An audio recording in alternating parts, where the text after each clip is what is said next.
Hello दोस्तों, अभी हम लोग अपने निज गांव में हैं। हमारे यहाँ बिहार में बहुत बेरोजगारी की समस्या है।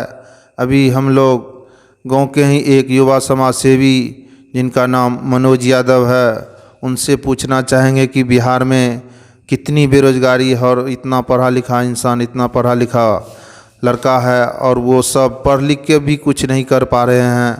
हम लोग इसके बारे में कुछ जानना चाहेंगे मनोज जी से कि कैसे हमारे बिहार की बेरोजगारी दूर हो ताकि सरकार की भी आंखें खुल जाए। लीजिए मनोज जी। देखिए, बिहार में ही नहीं पूरे देश में बेरोजगारी मूलभूत समस्या है। क्योंकि हम कल्पना तब कर सकते हैं समाज का उत्थान, समाज का विकास, बौद्धिक विकास, सामाजिक विकास, जब हम लोगों के लिए सुदृढ़ शिक्षा होगा। तो बेरोजगारी का मूलभूत समस्या शिक्षा है। बिहार में शिक्षा तो का नाम ही ख़त्म हो गया है, शिक्षा चौपट हो गया है।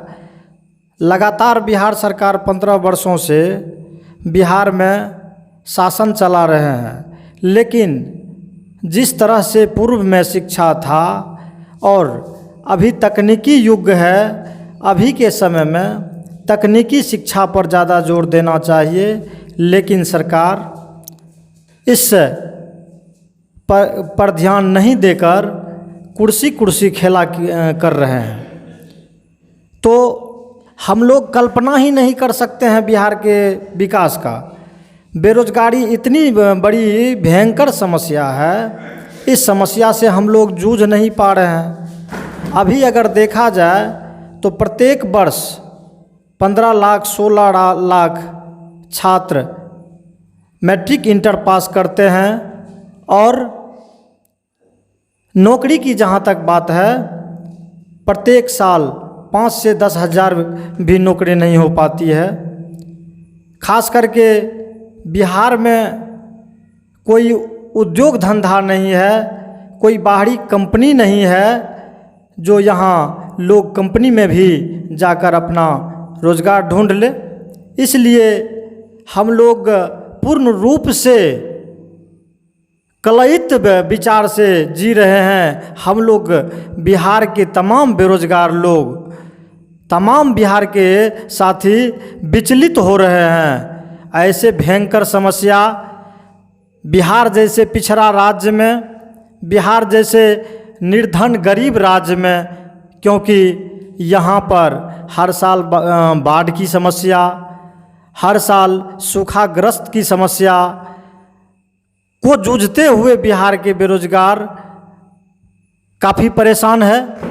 यहाँ तक खासकर 1 साल से जो कोरोना का समय आया है, कुछ लोग काम ढूंढने के लिए बिहार से बाहर भी चले जाते थे, वहाँ से भी कुछ कमा के लाते हैं। चाहे 1 महीना रह के, 2 महीना रह के, 5 महीना रह के कमा के कुछ लाते थे, परिवार चलता था, परिवार का भरण पोषण होता था, माता पिता बाल बच्चे का भरण पोषण होता था। लेकिन यह एक कोरोना जैसे महामारी आकर के बिहार के बेरोजगार को और बेघर कर दिए हैं।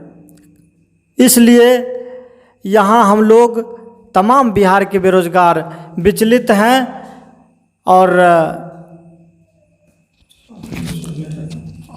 हम ये जानना चाहेंगे कि बिहार में कोरोना में जो बच्चे का स्कूल नहीं खुल रहा है, उसके बारे में आपका क्या ख्याल है कि अगली साल भी स्कूल 6 महीना बंद हुआ था और इस साल फिर से स्कूल 12 से बंद है, 12 अप्रैल से बंद हो गया। देखिए, मैं इस पर काफ़ी नम्र विचार करना चाहूँगा सरकार से भी, क्योंकि क्वारंटाइन सिस्टम होता है, दवाई का व्यवस्था होना चाहिए, टीकाकरण का व्यवस्था होना चाहिए। क्योंकि बच्चे का बौद्धिक विकास प्राइमरी शिक्षा से होता है। खासकर अमीर लोग, बड़े बड़े लोग किसी न किसी माध्यम से अपने बच्चे को पढ़ा लेते हैं। ऐसे लोग बिहार में 10% हैं, लेकिन 90% लोग किसान हैं, छोटे मोटे धंधा करके, पान दुकान करके, खेती करके, अनाज बेच करके बच्चे को पढ़ाते हैं, किताब कॉपी देते हैं, सरकारी विद्यालय पर आश्रित है। और ऐसे समय में एक एक वर्ष से बच्चों का पढ़ाई बाधित है। खास करके जो बच्चा कुछ पढ़ने के क्रम में जानता था, लिंक टूटने के बाद वह बच्चे का पढ़ाई डिस्टर्ब हो गया। जो भी जानता था वह भूल गया, क्योंकि छोटे छोटे बच्चे तेज तो होते हैं लेकिन भुलक्कर भी बहुत ज़्यादा हुआ करते हैं। इसीलिए बिहार सरकार को इस पर काफ़ी अच्छा से सोचना चाहिए, जो हम लोगों के बच्चे की पढ़ाई का सुदृढ़ व्यवस्था हो।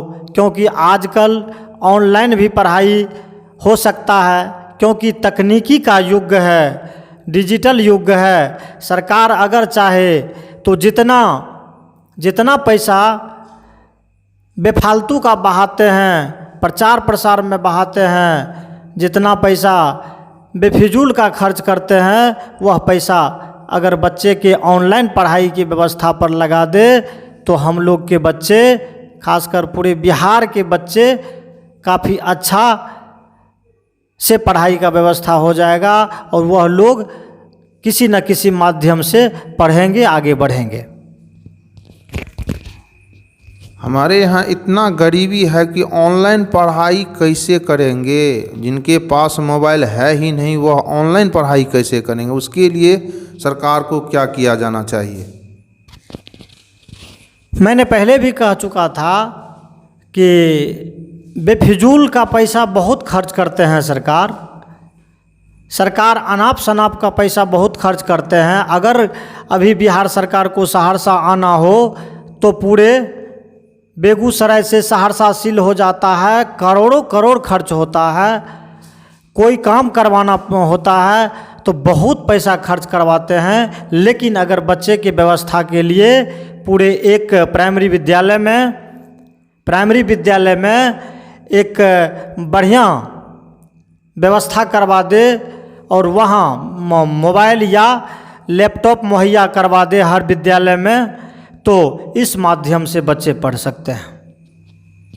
ठीक है मनोज जी, बहुत बहुत धन्यवाद।